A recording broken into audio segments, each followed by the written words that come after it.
Well, my first question is, Gio, are you still cap tied with Venezuela? Because we could definitely use a goal scorer this Saturday. We're a little short, it seems like these days, natural goal scorers. But the real question is, Gio, it brings tears to my eyes listening to you guys talk about the academy system, because it's something we're lacking, I think, here in a really serious way.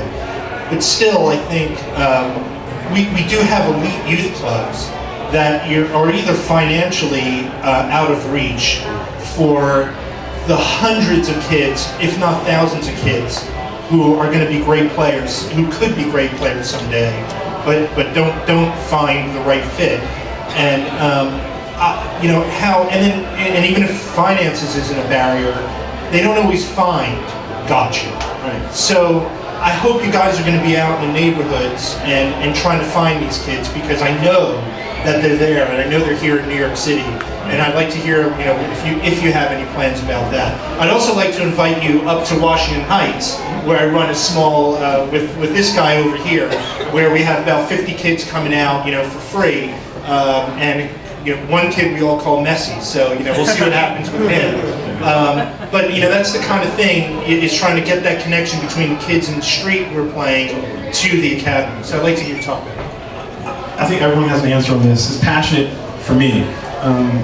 Being a Brooklynite, playing soccer, playing other sports as well. But in my head, this is why it's an honor for me to be here. Soccer in this country, right, writ large, I remember a time where I just assumed it was a suburban hobby. And it wasn't something that, if you're committed and you were from the inner city, you could do it. Right? I was in Bed-Stuy. Didn't think that it was for me. The fact that we actually have academy structures in the city, and we're getting kids, right, from these communities that one couldn't afford it before. I couldn't when I was a kid.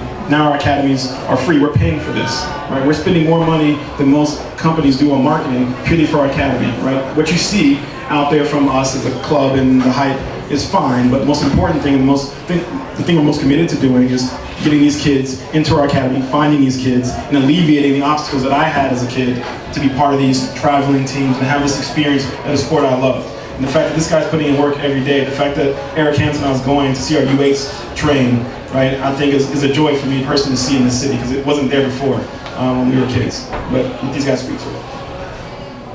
I won't get into the technical side, leave that for Gio, but as far as the structure is concerned, we have a big vision about not only having our academies, our BWG Cosmo Club, but a lot of this is when we become a team.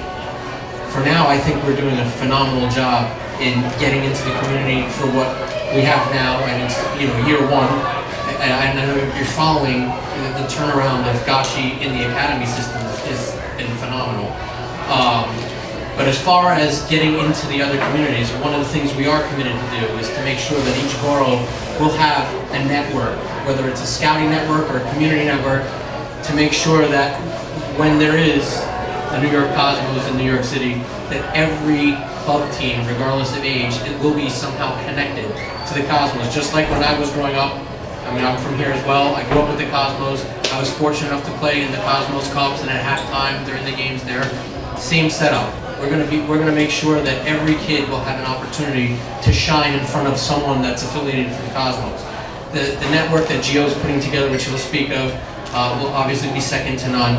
But on top of the soccer side, our initiatives such as Cosmos Copa, which gets us deep into the communities.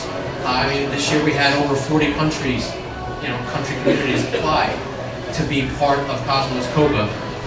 That's another, they come with their kids. We're looking to expand that into a children's tournament. We're working closely with the Department of Education. Part of our corporate social responsibility will be with programming with the schools. So, there's 200,000 kids in the age group that we're looking at.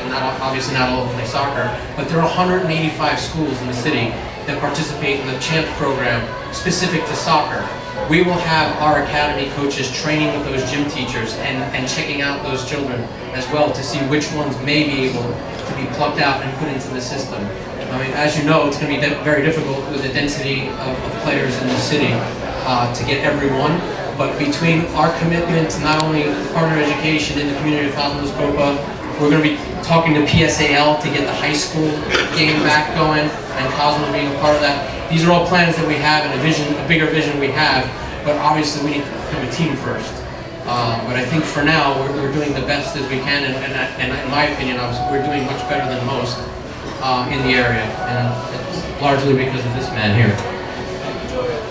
Okay, as he said, Dan expressed, which is a very important part, our academy is free. From U12 to U18, you know, anybody can make it. It is open for anybody. So we have kids from all over, and we try to go to make sure that we give everything to these players. For example, we have to travel to DC United Saturday, we go Friday by bus all together, we stay in hotels. We provide the best situation for them, the best environment for them to be able to grow.